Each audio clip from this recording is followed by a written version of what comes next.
Swayam Prabha. Digital India. Educated India.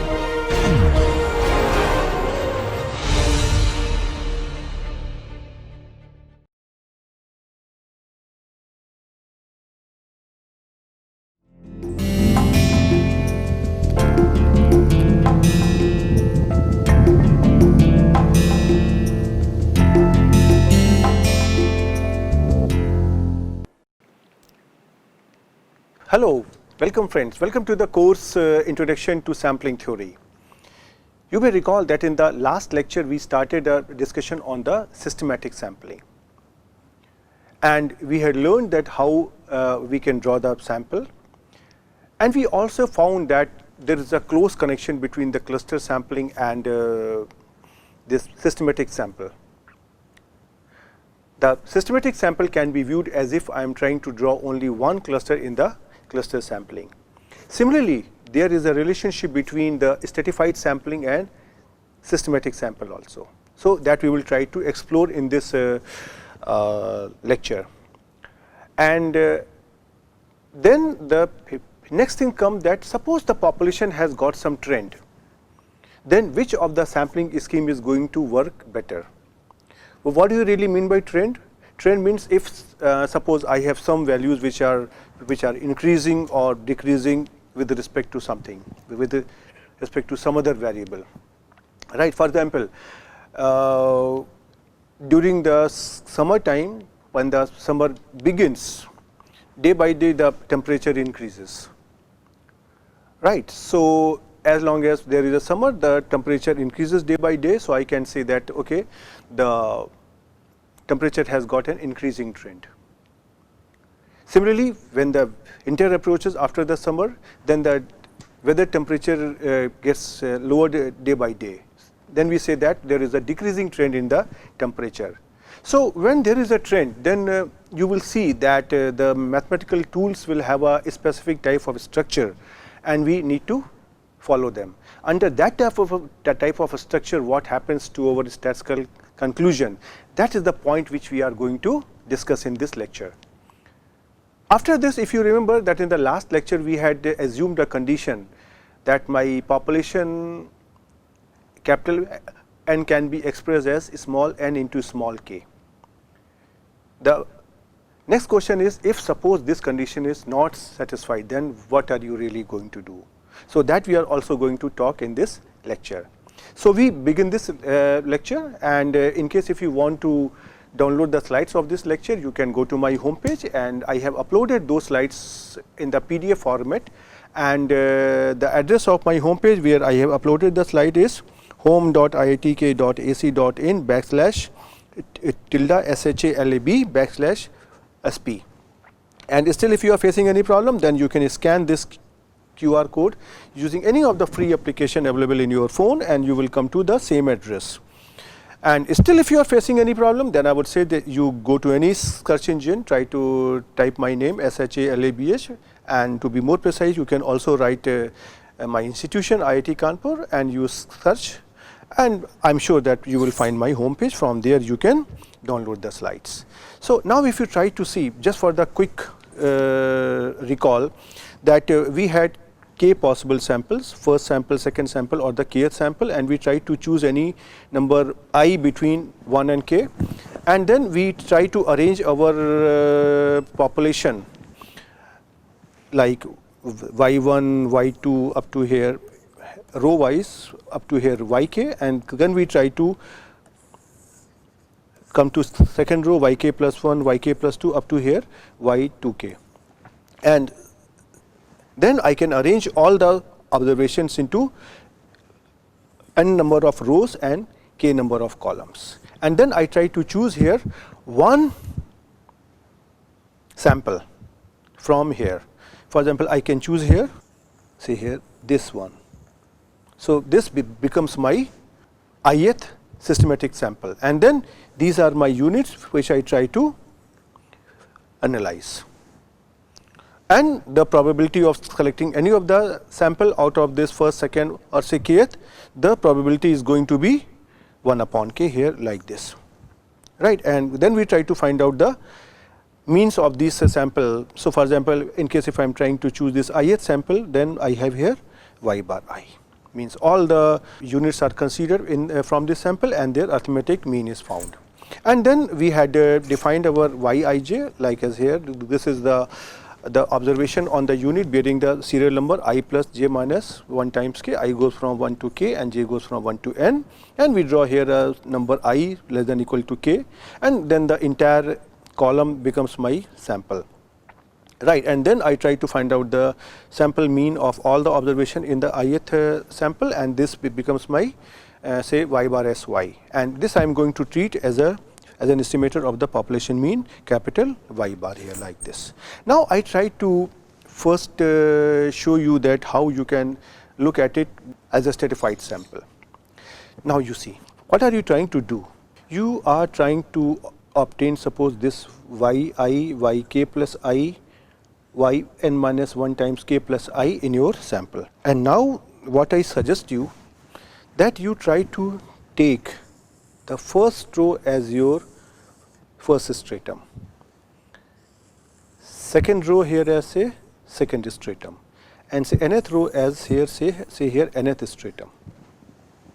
So, now if you try to see what are you trying to do, you are simply trying to draw one observation from each of the strata, and that observation is that from the first strata you are drawing y I, in the second strata you draw y k plus I, and in the nth strata you draw y n minus 1 times k plus I. So, now this is your sample.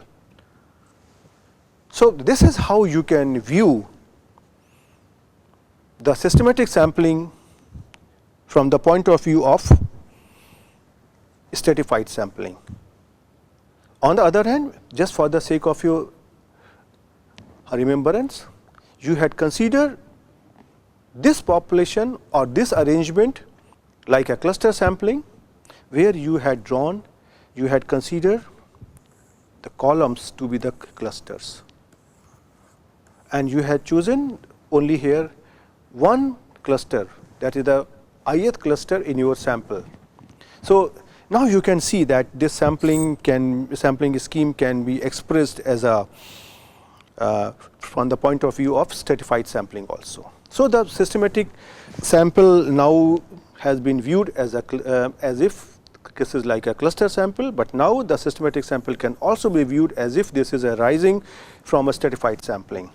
So, now how to understand it? Suppose my population is of size capital N, which is divided into small n into k, now number of rows and columns, and now we are trying to say that this nk units are divided into small n strata, and suppose one unit is drawn at random from each of the strata, and this gives us a stratified sample of size small n, and we are trying to do so. Just consider each row of this arrangement as a stratum, as I have shown you in this slide, right. And just for the sake of your remembrance, if you recall that in the case of stratified sampling, where we have small k number of strata, the stratum mean was obtained as y bar st, 1 upon capital N, summation j goes from 1 to k and j y bar j, and this turned out to be an unbiased estimator of the population mean. So, now we are going to use those results directly over here, and let us try to see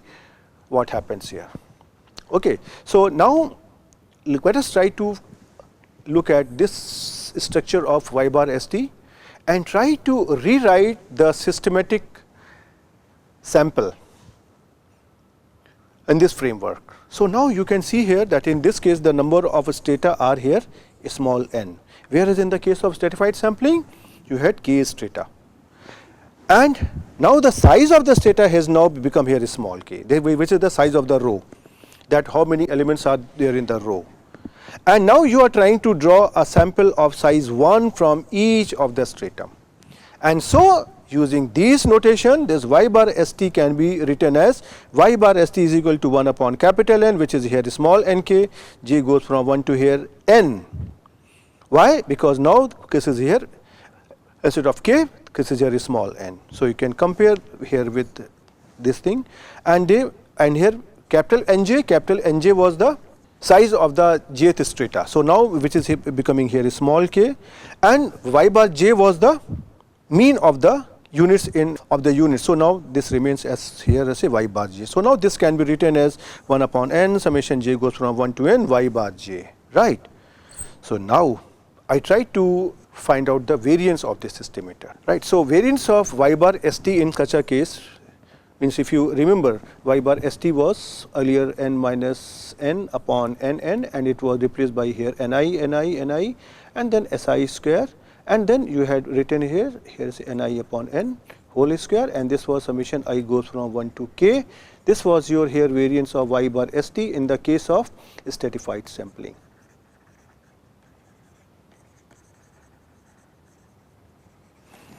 Right. So now I am trying to write down here 1 upon n square, just substitute all those values over here. Now I have shown you how to get it done, and then this becomes here 1 upon n square, j goes from 1 to n, k minus 1 upon k into 1 s j square. Now sj square is the corresponding value of s square for the jth stratum, and this can be written here as a sj square is equal to 1 upon k minus 1, I goes from 1 to k, y I j minus y bar j whole square, which is the mean sum of square of the unit in the jth stratum. So now this can be simplified here like this, and now I try to write down this quantity here.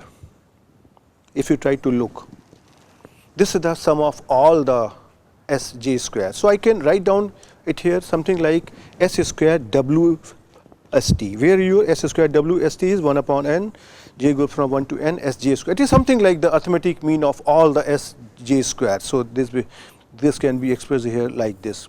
So this will indicate as if this is the corresponding quantity of s square within the strata, or in the case of systematic sampling, this is the sum of squares within rows, right. So now in case if you try to see here, I try to multiply and divide by here capital N on the numerator and denominator, and this becomes here, see here like this thing, n minus n upon nn s square w st. So now you have obtained the variance of y bar st under the setup of systematic sampling. Now you try to consider first the variance of y bar sy, and we try to simplify it, and then we will try to compare it with the variance of y bar st, right. So if you remember, variance of y bar sy came out to be like this, and if you try to open it just by substituting the value of y bar I and here capital y bar, means I can write down here like this, summation j goes from 1 to small n y I j minus y bar j, and the whole sum is going to be square, which can be expanded as say double summation I n j y I j minus y bar j whole square plus I equal to 1 to k, j goes from 1 to n, j is not equal to n, y I j minus y bar j, y I l minus y bar l. Right. So now what we try to do, we can take the help of the definition of intra-class correlation when we try to compare it with the cluster sampling. Okay, so I am going to use here the same definition of the intra-class correlation that I used in the earlier lecture.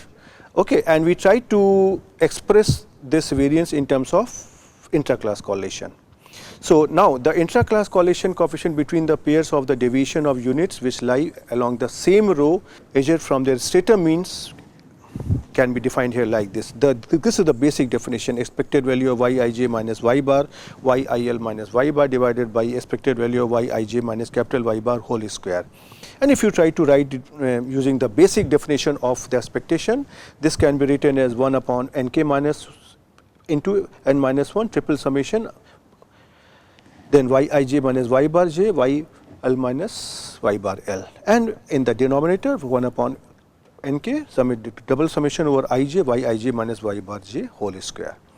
Right. So now this quantity becomes here like this. Now I have used here this definition of s square w st in the denominator. So I have simply replaced it, and now you can see here this is the quantity here which has got the triple summation, and this can be used to rewrite the variance of y bar systematic.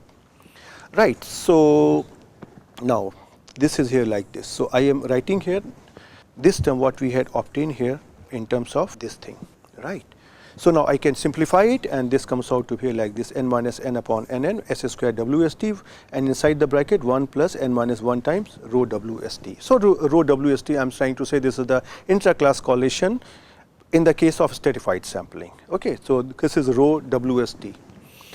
Okay, so now if you try to take the difference of variance of y bar st and variance of y bar systematic verb, right? So if you try to see here, you have already obtained this thing, variance of y bar systematic, and then if you try to take the difference, this comes out to be like this: minus times n minus n upon nn small n minus 1 into rho wst s square wst. So you can see here, this term here, this is going to be always positive, this is going to be always positive.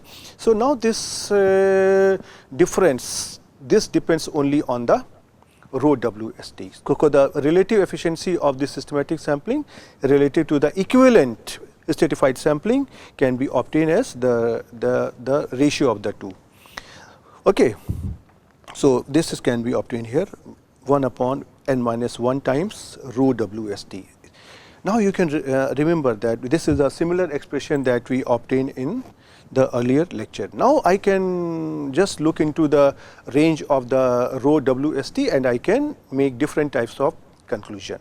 Right, so systematic sampling is going to be more efficient than the corresponding equivalent stratified sample when rho wst is positive.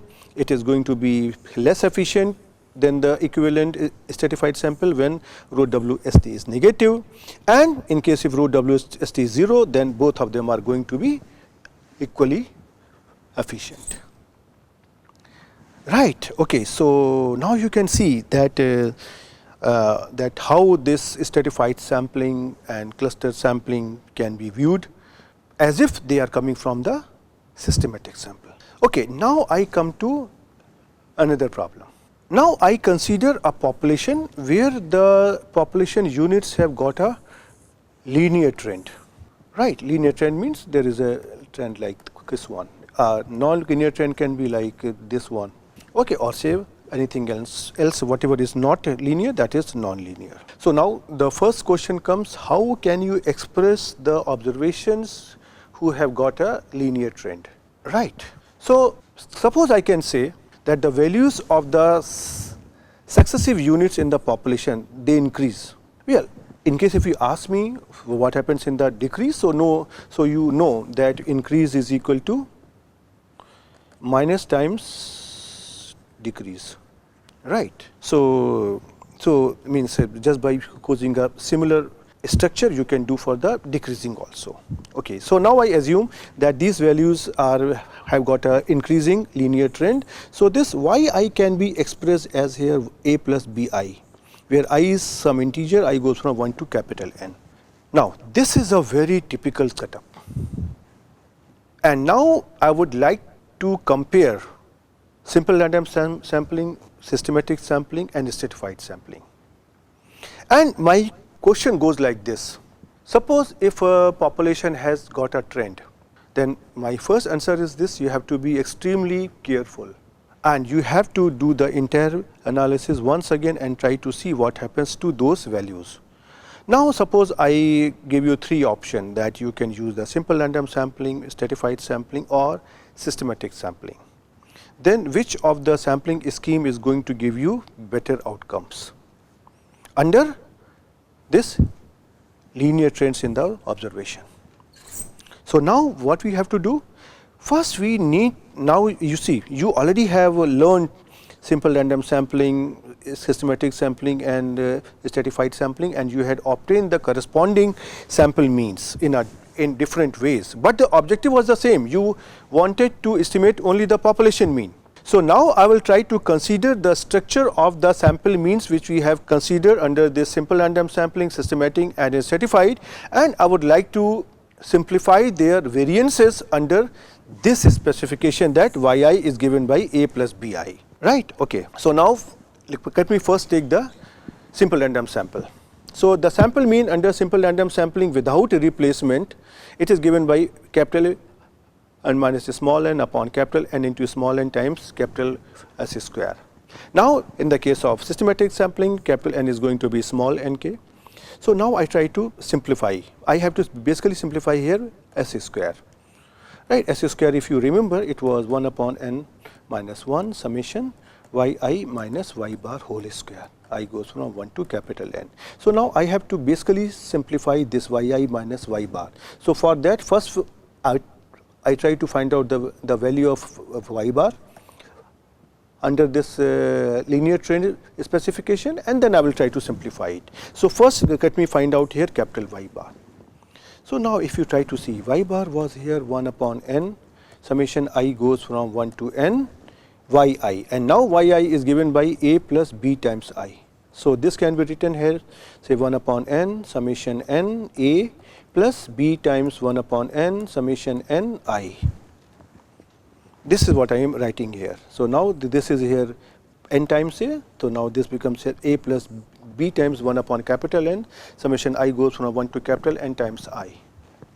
Now you know what is the expression for this sum 1 plus 2 plus 3 up to n, the sum of n natural numbers. This is n into n plus 1 upon 2. So I try to substitute here this expressions here.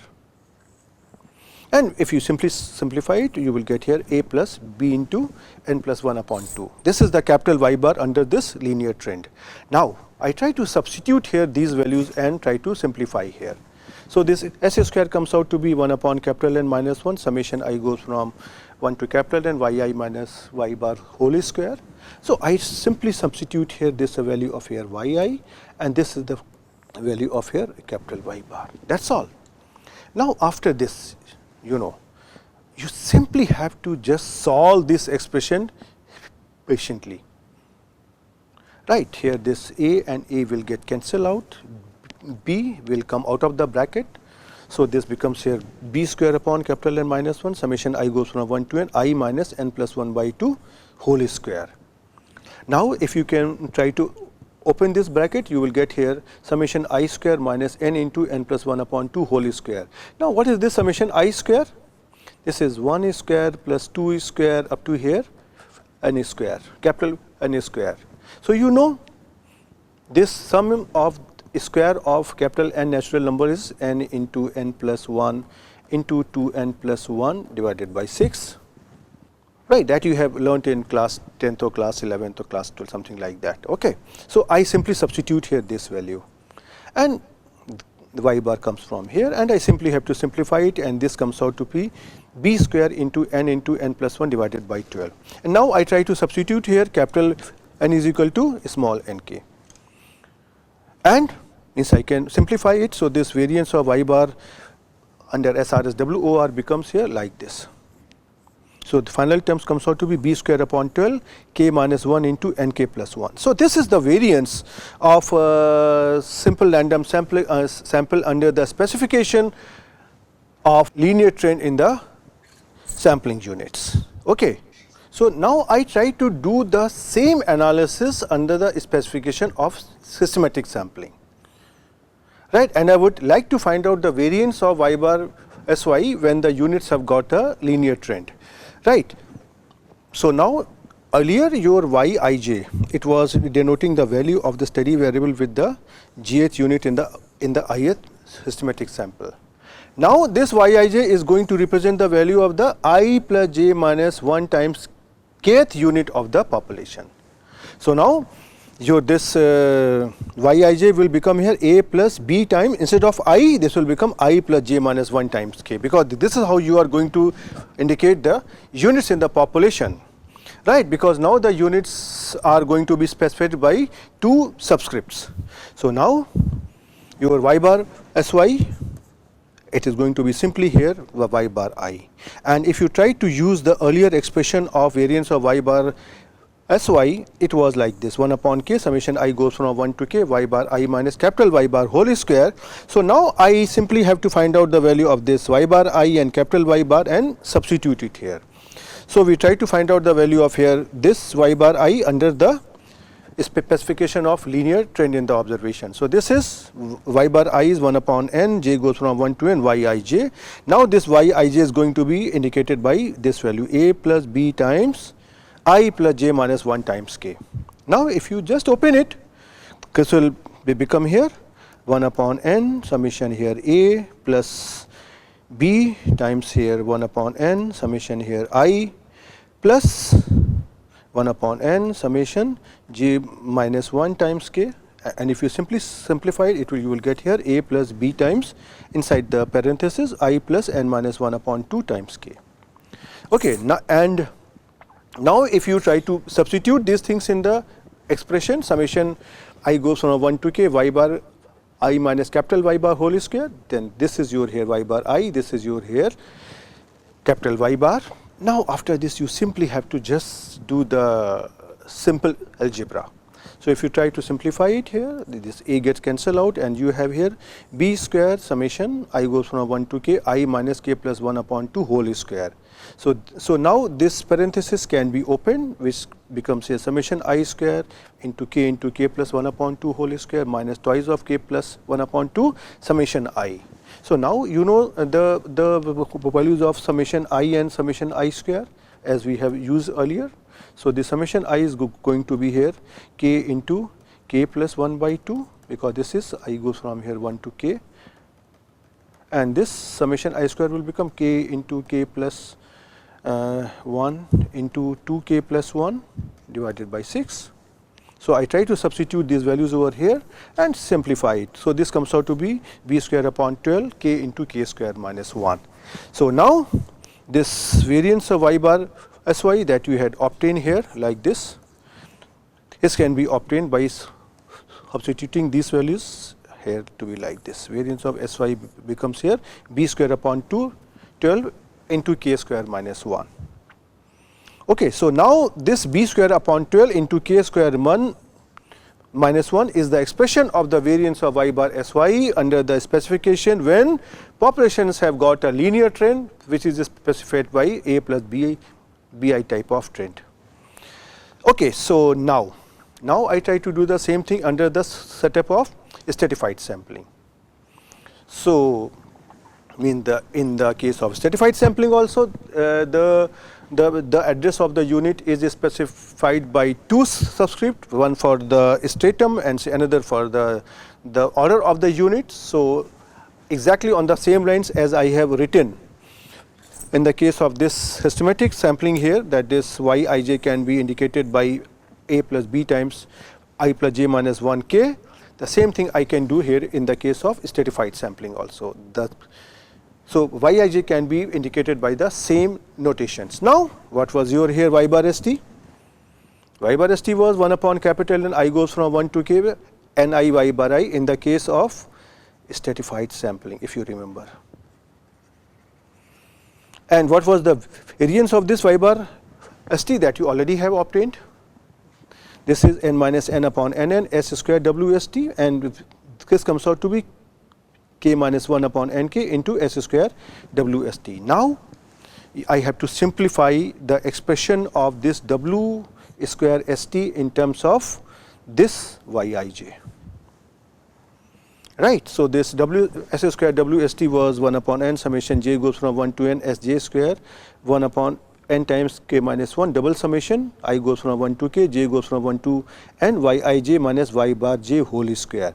Now I try to substitute here this value. This is your here yij and this is your here y bar j.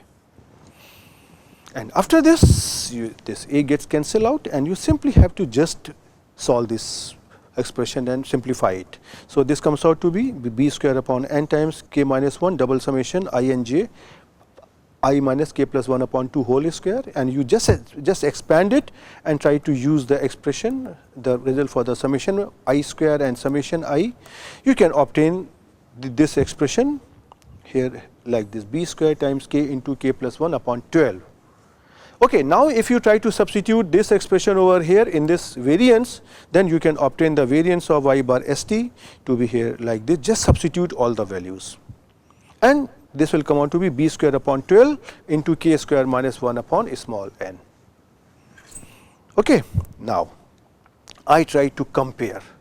I have obtained the variances of y bar st, y bar sy and y bar srs. And for that, in order to now compare them as we have done in the past many times, that we want to simplify the expressions. so that we can get a reasonable outcome which is easy to interpret, we assume that suppose here k is large. So 1 upon k is going to be small or say negligible. So under this case, if you try to rewrite the expressions of variance of y bar st, variance of y bar sy, and here variance of y bar simple random sampling, and then try to cancel all the terms, this will come out to be the ratio of these three quantities. Now in case if you try to see here that this k square minus 1 can be written as k minus 1 into k plus 1, right, here also the same thing. So now here this k minus 1 term is common in all the three terms. So I can remove it, and then I have this ratio k plus 1 upon n for the stratified sampling, k plus 1 for the systematic, and nk plus 1 for the simple random sampling. Now I want to compare them. So I try to divide all the three terms by k plus 1. That's what I am trying to do here. Right. So this k plus 1 gets cancelled out, and I get here 1 upon n. This gets cancelled out, I get here 1. Here you see it is not getting cancelled out, so means I can approximate it by here n. Right. So I am using here an approximation sign. This is approximately. Right. So now you can see here what is the factor which is responsible for comparison of different variances under systematic, stratified, and SRS. It is like variance of y bar st, ratio variance of y bar systematic, ratio variance of y bar SRS. This is 1 upon n, ratio 1 to the ratio n.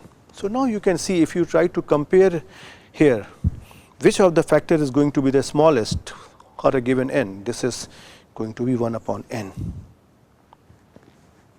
Right, that is going to be the smallest, and then after that 1, and then here n. What does this mean? This means that stratified sampling is the best for linearly trended population, and after this the next best sampling is systematic sampling. So if you have the trends in the observation, then my suggestion will be, or the sampling theory suggests that that stratified sampling will give you better outcomes than the simple random or systematic sampling. And between systematic and simple random sampling, systematic is going to work better. Now you see, now you have learned so many sampling techniques, and now you have a fair idea that how you can compare them, or how can you take a decision that under what type of condition you can use which of the sampling scheme. Okay, so now the next question is, how are you going to estimate the variance in the case of systematic sampling? Well, this is a little bit here problematic, because we have only here one cluster. So the variance in principle cannot be estimated, right? But some approximations have been suggested, which I am telling you here now. First option is that you try to treat the systematic sample as if it is a random sample. And in this case, you simply try to use the expression for the simple random sampling without replacement, and an estimate of the variance of y bar sy can be obtained here like this. You can see here, right, 1 upon small n minus 1 upon capital N times say s square, where s square is replaced by say this s square wc, where your s square wsc, c is given by like this thing, right, means y I plus jk minus y bar I, and j is going from 0 to n minus 1. So, but this has a problem, this that this estimator underestimate the true variance. So, whatever is your true variance, it will give you a lower value. So, next option to approximate the estimator of variance of y bar sy is to use the successive differences of the values like as here, y I plus jk minus y I plus j plus 1 times k, and try to use this expression. So, this will also give you an approximate variance of the y bar systematic sample, and but this estimator is also a biased estimator of the true variance, right. Similarly, the third option is that you can use the balanced difference of y1, y2, yn to get an estimate of the variance as like this. So, you can see here it is like this. So, you are trying to write down here yi upon 2 minus yi plus 1 upon 2 minus yi plus 1 upon 2 minus yi plus 2 upon 2, and then you are trying to take it like this. So, this is called actually the balanced differences. So, you try to use this expression, and this is the expression, and you can this will give you an approximate variance of the y bar sy. Now, in case if you try to change the order of this balanced differences, so you can choose here say another expression which is based on the yi plus 1, yi plus 2, yi plus 3, and yi plus 4. So, the same concept is also used here. So, this will also give you an estimate of variance, but all these expressions, they are only the approximate. They will give you only the approximate estimate of the variance, right? And the last option is this: one can use the interpenetrating subsamples, and you can divide the entire samples into C small groups. So the size of every group will be n upon C, and then you can find out their group means, say y1 bar, y2 bar, y bar C, means you try to find out the arithmetic mean of all the units in each of the group, and then try to find out this here y bar using 1 upon C, t goes from 1 to C, y bar t, and then use these things over here, and as 1 upon C into C minus 1, t goes from 1 to C summation yt minus y bar whole square. This will also give you another expression for the approximate estimate of the variance of y bar sy. So, you can choose any one of them. Okay. Well, now I try to address one more issue. Up to now we have assumed that your population size is simply capital N is equal to small n into small k. So, that means the population is like that, which can be divided into say n rows and k columns. But in practice, you know that these things cannot always be actually made, because they are not in your control. So, now the question is that what really to do when n is capital N is not equal to small n into k. So, now there are different options, right? There is no unique answer, but I will try to give you here that different types of option which can be used. You see, one of the option is this: just drop 1 unit at random. In case if the sample is something like n plus 1 units.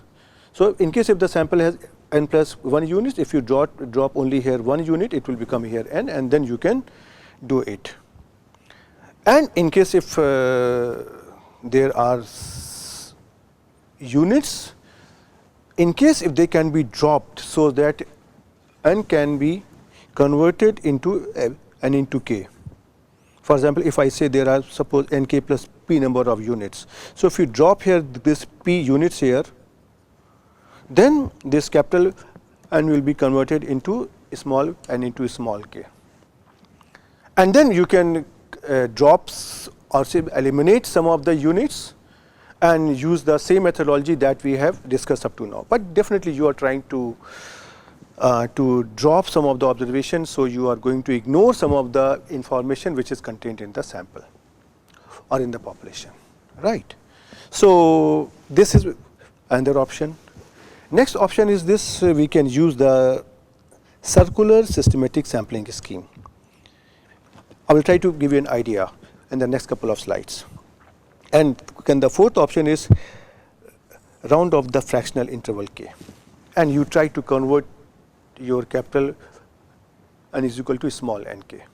Once now you have this capital N that can be expressed as a small n into small k, then you are actually done, and then you can use whatever we have learned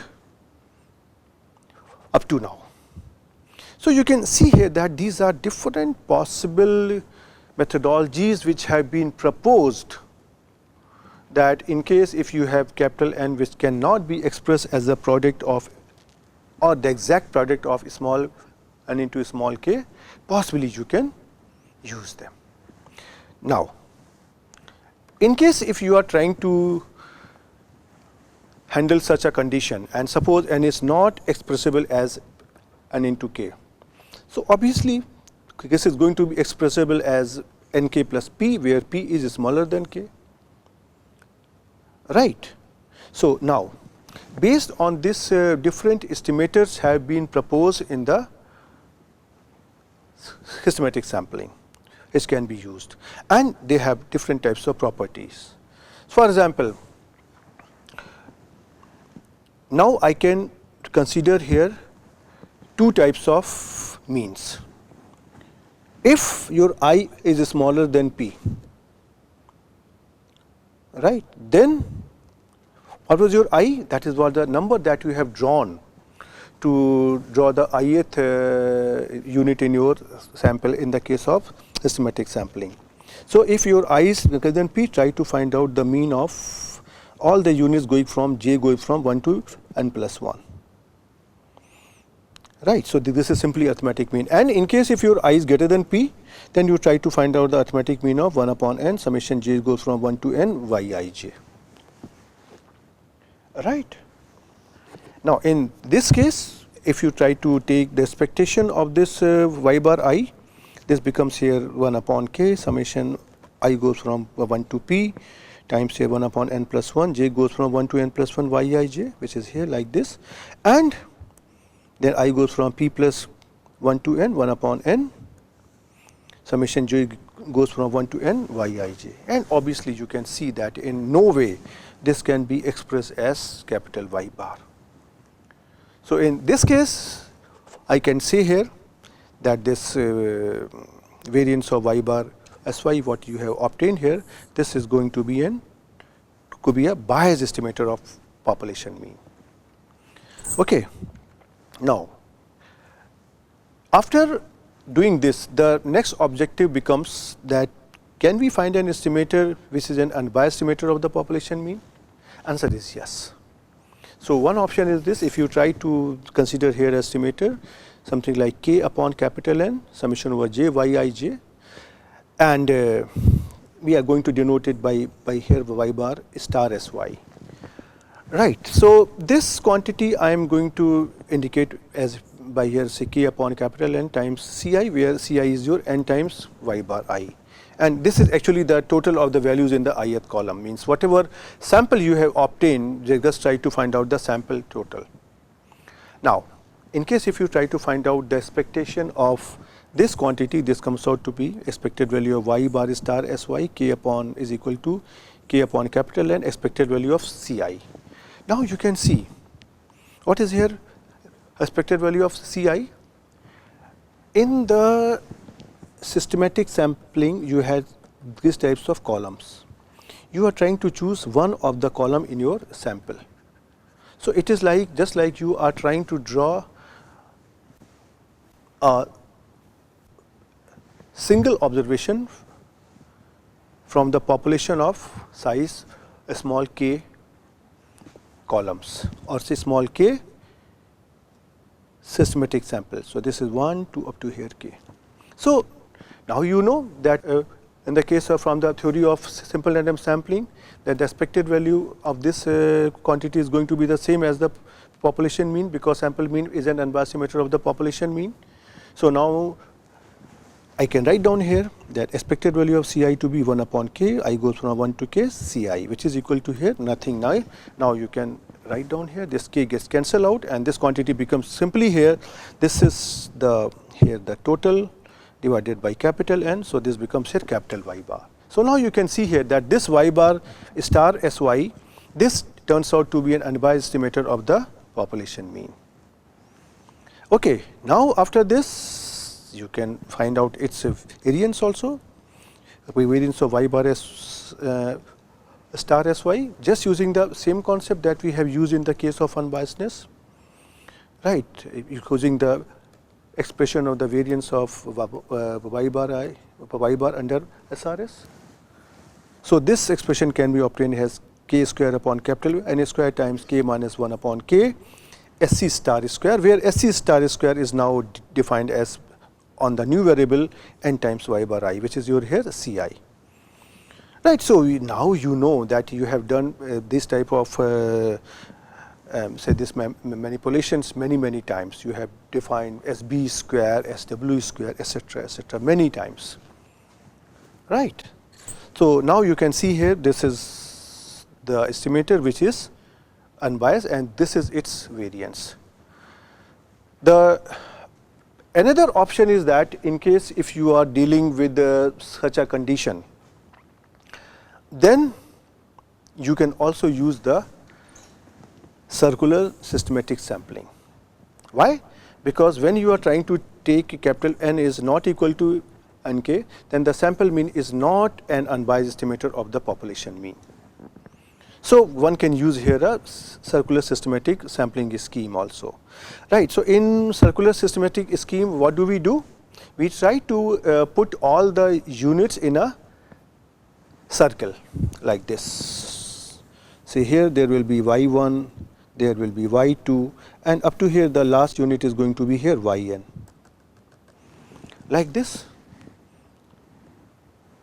Right, and then you have to choose one number between, say I number between 1 and capital N, and then you have to start collecting, means choose the first unit, and after you try to choose the ith unit and keep on choosing the ith unit as long as you are going to get the sample of the required size, right. So you try to choose the first unit and then try to choose every kth unit in a cyclic manner till a sample of size small n is obtained, where k is the nearest integer to capital N upon small n. So for example, if I try to show you here mathematically, then this is going to be happen like this, that if I is the number which is selected at random between 1 to n, then in the case of circular systematic sample, all the units which are bearing the following numbers will be in my sample, like as if I is equal to j into k, which is smaller than actually capital N, because the number which you are going to choose here in the case of circular systematic sampling, it may happen that you have to take one more round of your circle. So based on that, I can say here if I is less than or equal to n, then you are going to select all the units bearing the serial number I plus jk, and if I is greater than capital N, then you are going to select I plus jk minus n units bearing this serial number. And this sampling scheme ensures equal probability of inclusion in the sample for every unit, right. And in this case, I can first tell you that if you try to find out the arithmetic mean or the mean of all the sample observation or the arithmetic mean of all the sample observation, then this is going to be an unbiased estimator of the population mean. So first let me try to show you how are you going to really obtain it, right. So suppose I have here, I have here n equal to 14 and small n is equal to here 5. That means I have a population of size 14 units and I want to draw here a sample of size 5. So what's the first step? First step is to find out the value of k. What is the value of k? If you try to see here, this is the nearest integer to capital N upon small n.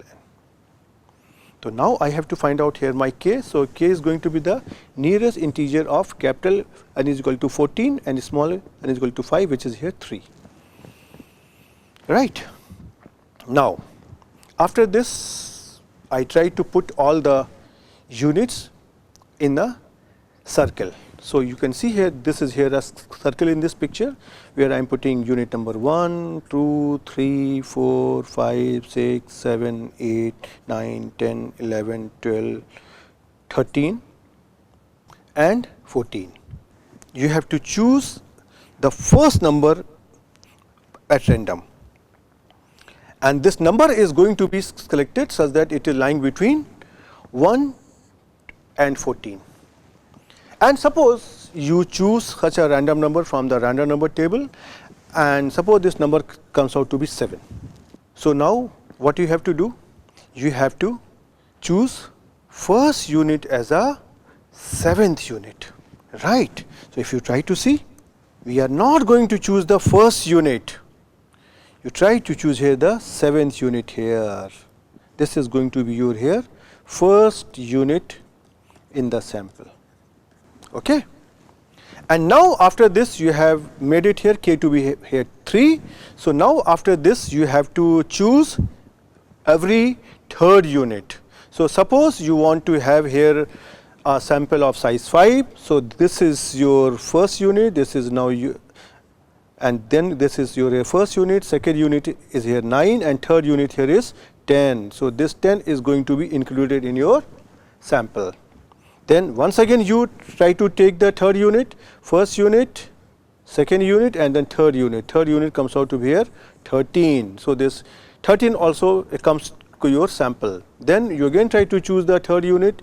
So here first unit, second unit, and the third unit. So third unit comes out to be here 2. So now you have obtained the sample of size 4 up to now, and you want a sample of size here 5. So this is first unit, this is second unit, and this is a third unit. So now this unit number 5 in the population also comes to my sample. So 9. So right. So now you can see here that in this case we are going to have here this 7, 10, 13, and then second unit, and then here fifth unit in the sample. So this is the process how we are going to obtain the circular systematic sample.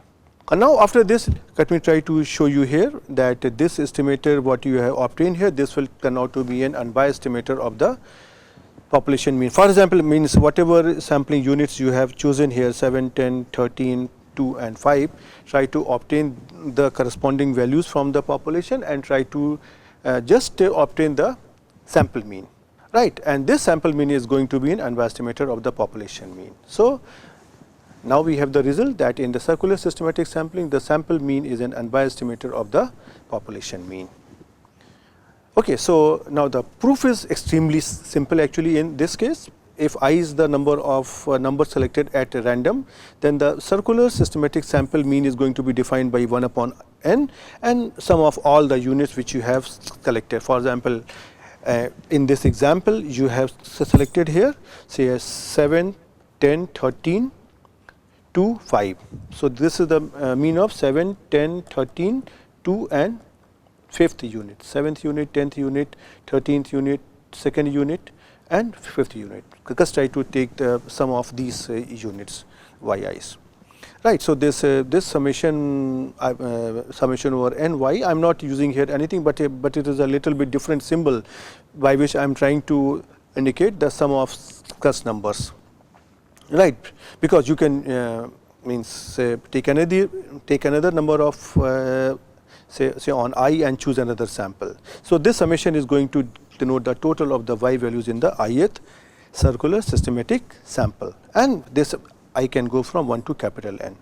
So now you can see here that in this circular systematic sampling there are capital N possible circular systematic sample and each having a probability 1 upon n of its collection, right. And hence the expected value of y bar will become here I goes from 1 to n, 1 upon n summation I, this over n and y for this ith systematic sample multiplied by its probability. So this becomes here like this 1 upon capital N summation I goes from 1 to n and then summation over I. So now in this case you can see very clearly that each unit of the population occurs in n of the small n of the capital N possible circular systematic sample means. Hence this summation over this quantity here, this will be simply equal to n small n into the population total I goes from 1 to capital N yi. If you try to substitute this value over here, this becomes here simply here 1 upon capital N into small n into I goes from 1 to capital N yi, small n get cancelled out and you get here 1 upon n summation I goes from 1 to capital N yi, which is nothing but your here population mean. So this sample mean turns out to be an unbiased estimator of the population mean in this case also. So now we stop in this lecture, and now we have completed all the sampling schemes which we wanted to cover in this course. So now you have done different types of sampling schemes: simple random sampling, stratified, two-stage, two-phase, cluster, systematic, etc. And under each of this sampling scheme, I have explained you that under what type of condition they are going to be used. So now this is your turn. Whenever you want to conduct a survey, first you have to look into the population, and then based on the nature of the population, you have to take a call and decide that which of the sampling scheme is going to give you a more representative sample. For example, if a population is homogeneous with respect to the characteristic under study, one can use simple random sampling. Otherwise, it is heterogeneous, then cluster sampling, stratified sampling, and other things comes into picture. So once you understand that where these sampling schemes can be used, then you will be able to decide that under a given condition what you have to use, and ultimately you have to estimate the parameters. So you have seen that in case if your sampling scheme changes, then the estimator of the population mean also changes. Although I have considered only the estimation of population mean, but it does not mean that sampling theory indicates that only the population mean can be estimated. You can use any parameter of the population. For example, we also have estimated population variance. Similarly, you can estimate any other parameter, but it depends that how you can define a good estimator. Right. So now in the next turn, I will try to take up another topic, and I would request you once again that you try to understand this lecture, try to do this algebra what I have done here with your own hand. The algebra was pretty simple. That will give you more confidence. So you practice, and I will see you in the next lecture once again. Till then, goodbye.